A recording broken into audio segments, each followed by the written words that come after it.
My mother and I are very close. She raised me alone because my father left us when I was a kid. I always look up to her because for me, she's a definition of a real life superhero. I have seen her work day and night just to support my dreams. She sacrificed so much for me that even if there is nothing left for her, she is more than willing to give everything to me. This is how much she loves me. And I could say that we don't have a fortunate and comfortable life. I could remember how we used to go to different places. After all, we always got kicked out of our apartments because we couldn't pay rent on time. I admit that there are times that I blamed everything on my mother. I would shout at her and rebel at times because I couldn't understand the weight of the situation. And I guess that it is pretty normal for someone to act that way during that age. And I'm so fortunate to have a mother who is patient and understanding. She let me understand the situation and mold me to become resilient and hopeful despite our situation. I could also remember how many people mistreated me. There are times when we reached out for help, but instead of assistance, they gave us side eyes and insults. We were judged, and my mother couldn't even have a permanent job. She would work as a fast food crew, laundry girl, garbage lady, lawn mower, and even a babysitter. It breaks my heart to see her suffer like this, all because life wasn't even in our favor. We were born into an unfortunate life pushed below the poverty line. But that doesn't stop me from reaching my dreams. To dream of a better life for me and my mother. So my mother and I worked hard to get me enrolled in a prestigious school, and because I was witty and pretty smart, I got accepted into the university through a scholarship program. I was able to enter a university that provided a quality education. I worked hard to earn my degree and graduate with flying colors, because in this way I can make my mother proud and it can bring us out of poverty. I believe that education was the gate that opened me to so many opportunities and possibilities. As soon as I finished college, I made a mark in the university as one of the best students, and they hired me to become an instructor. I was fortunate to have an instant career opportunity right after college. I teach history at my university, and just less than a year I was given a promotion.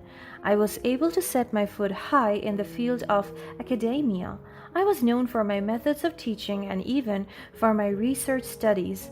Through this, I was able to give my mother our very own house, and that made her happy. And for me, that was the most precious thing I did for her. On top of that, I met the love of my life when I was teaching at the university. I met John, my husband and co-teacher. We dated for almost 2 years until we decided to get married. We were deeply in love with each other, and while I was enjoying my married life, I didn't forget to spoil my mother with all the things she deserves as well. I took her on many travels and let her experience the things we weren't able to experience when I was young. My love for her runs deep, and by the time John and I were able to build a family of 3, it is where everything went downhill. I thought I had everything: a loving family, my mother, my own house, car, career, and business. It was one fine morning, and I was out for a lecture at the university when our maid, Tara, contacted me. It feels like my life jumped out of my grasp when she called me and told me the most devastating news. "Hello? Yes, Tara, what is it?" "I'm so sorry to call you this urgent, ma'am, but your mother collapsed and went unconscious. I already called the ambulance and they're on their way." I almost dropped my phone. My heart was beating so fast. My mind floats. I can't afford to lose my mother this early. I hung up and immediately dismissed my class. I hurriedly went to the hospital, and there I saw my mother being rushed to the operating room. I started to panic while staring at my mother being surrounded by doctors. But good thing my husband was with me. He kept me calm and headstrong. But I was so confused as to why he was here earlier than me and why he didn't call me if he was just at home. And I was also so shocked that he and Tara came here together. And that scenario raises an eyebrow. However, it was not the right time to question him about it. I just want to focus my attention and concern on my mother, who is in critical condition. After 4 hours, the doctor came out and talked to me immediately. Her condition is now stable. I let out the deepest sigh. It feels like all the nervousness went out of my system. Thank God, my mother is now safe. Thank you so much, doctor. I owe you my mother's life. However, the sorrow on the doctor's face is also quite evident, and it made me feel panicked once again. What's wrong, doctor? Is there something I should know? I could feel my husband's hands wrapping around my shoulders, giving me comfort.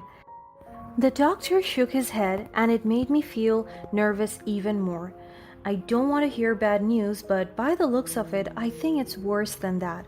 Your mother is suffering from a brain tumor. The corrupted cells have been there all along, and a pressure or a fatal injury triggered it. What happened to her before she collapsed? I couldn't breathe because of the diagnosis that the doctor told me. My mother has a tumor? No way, and a fatal injury? I looked at Tara. I'm waiting for her to answer because she's the last person that is with my mother.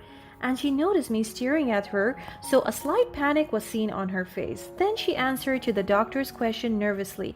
She just collapsed. I immediately responded to her, and by the time I got to her spot, she was already laying on the ground unconscious.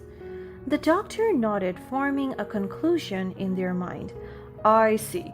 It must have been the fall that triggered it, but we will see to it. We will run tests and examine her condition. For now, she's stable, and let us hope it will stay that way for a fast recovery. The doctor patted my shoulders. Be strong, ma'am.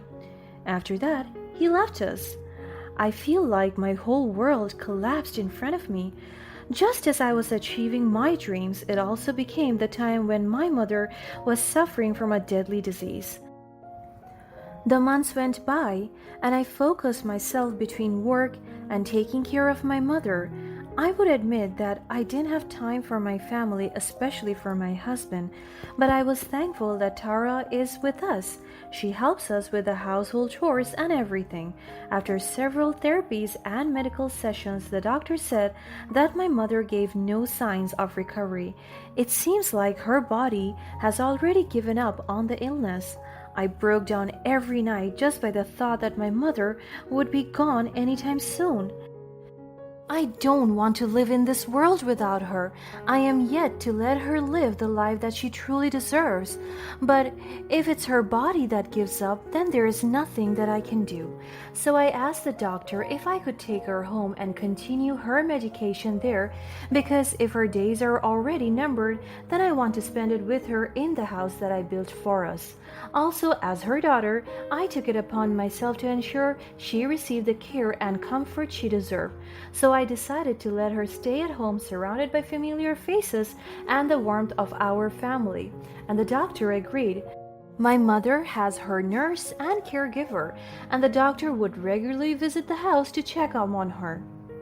Despite the pain of her leaving me building up, I never imagined that my life would take such a devastating turn even more. Because as I focused on my mother's well-being, I couldn't ignore the growing suspicion that something was amiss within the walls of our home. My husband John, the person I had once trusted wholeheartedly, had been acting strangely. He seemed distant and preoccupied, often disappearing for hours without explanation. It was as if he was hiding something from me. He's supposed to be the one that was helping me during this tough time, but he is always absent and nearly inconsistent.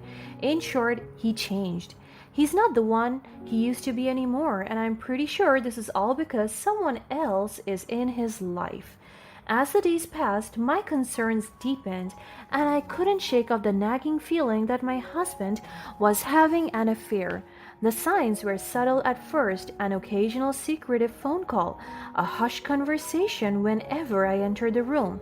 Every time I ask him to take care of my mother, he refuses. If I talk about concerns about the household, he doesn't look interested, and he doesn't even talk to me with sense anymore. But the doubts began to consume me, fueling my already heightened emotions amidst my mother's deteriorating health. It feels like my past has been haunting me. The feeling of misfortune and negativities have filled my life once again, the same things I felt during my childhood. But I maintain headstrong.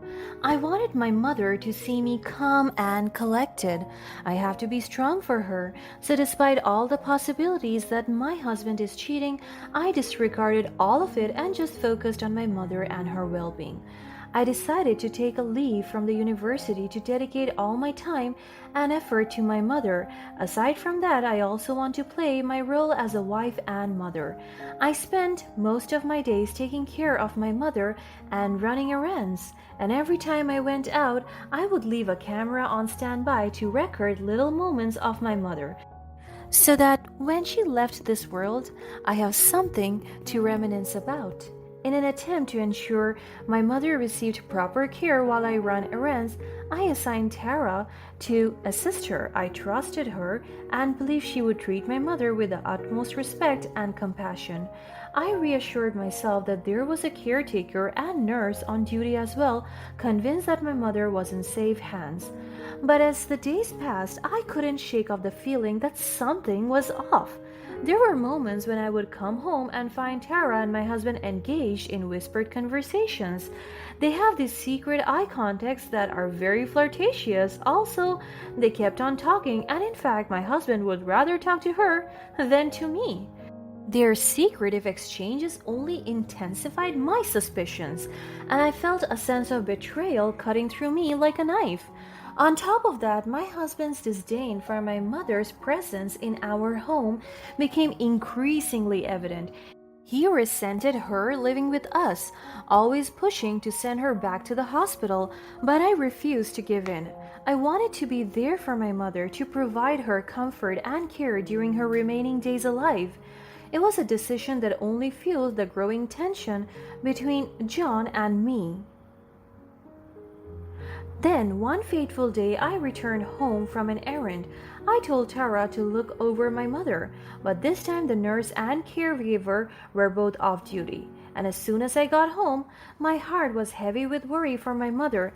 As I stepped inside, an eerie silence enveloped the house. The air seemed heavy with foreboding energy, and an inexplicable sense of dread washed over me. I knew something was wrong. Rushing through the house, I searched for any sign of my mother, hoping to find her safe and sound.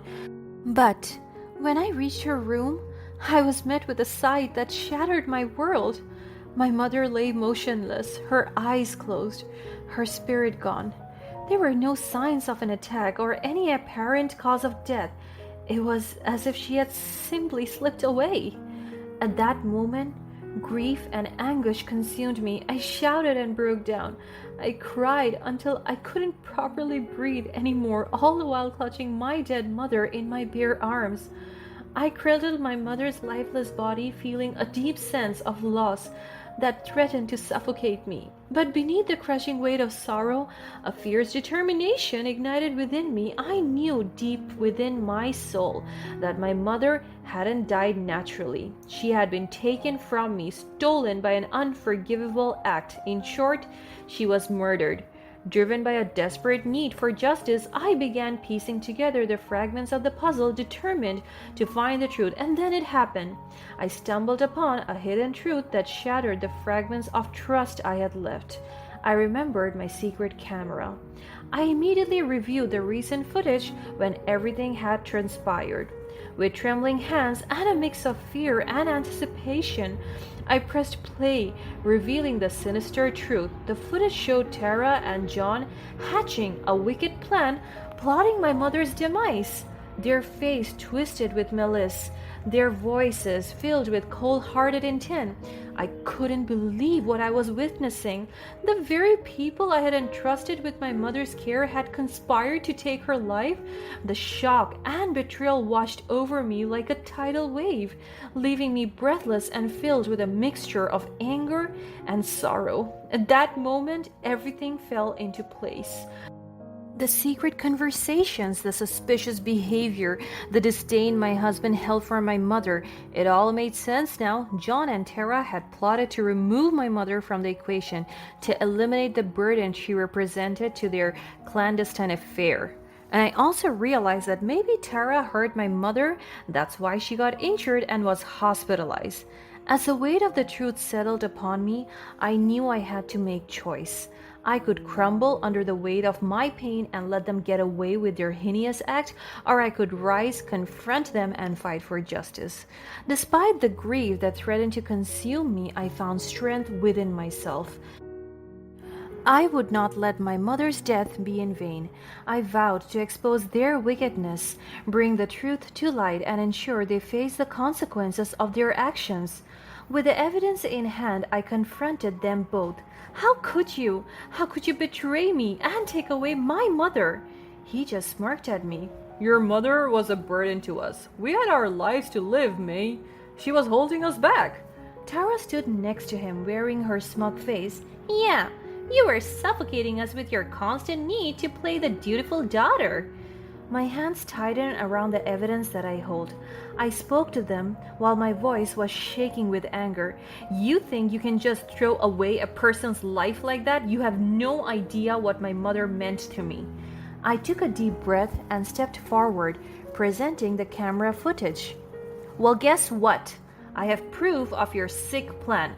I have evidence of your betrayal and cold-heartedness. John and Tara exchanged nervous glances, their arrogance fading away.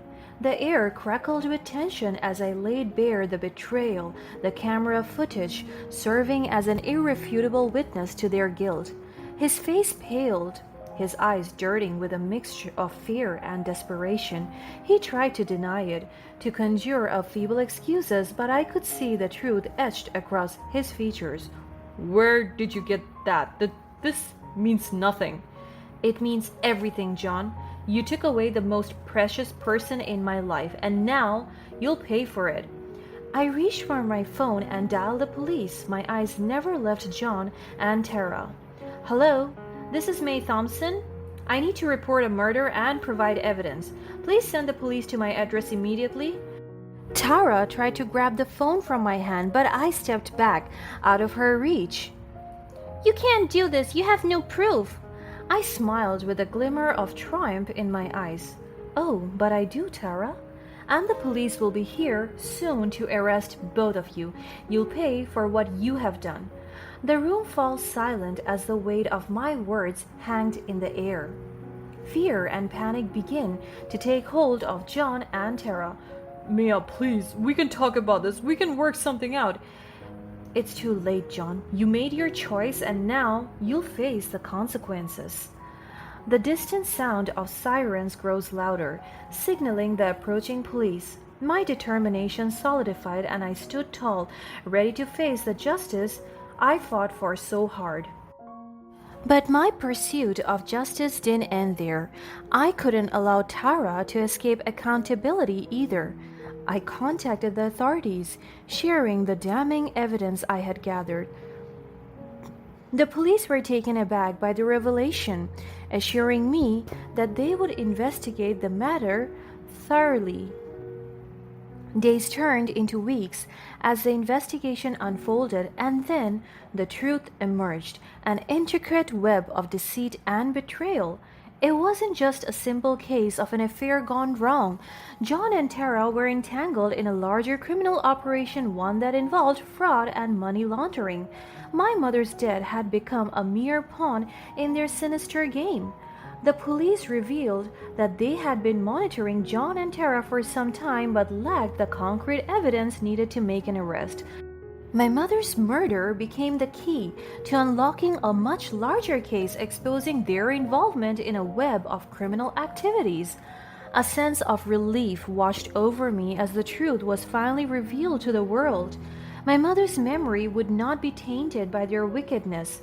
The police assured me that justice would be served and both John and Tara would face the consequences of their actions. In the aftermath of this harrowing ordeal, I found solace in the love and support of friends and family. Though my heart would forever bear the scars of losing my mother, I knew she would want me to move forward, to embrace life with renewed strength and purpose. I vowed to honor her memory by advocating for justice and ensuring that no other family would suffer at the hands of such treachery. My mother's spirit would guide me, fueling my determination to make a difference and bring light to the darkness. As I stood before her grave, tears mingling with the raindrops, I whispered my final goodbye. The truth had prevailed, and my mother's soul could finally rest in peace.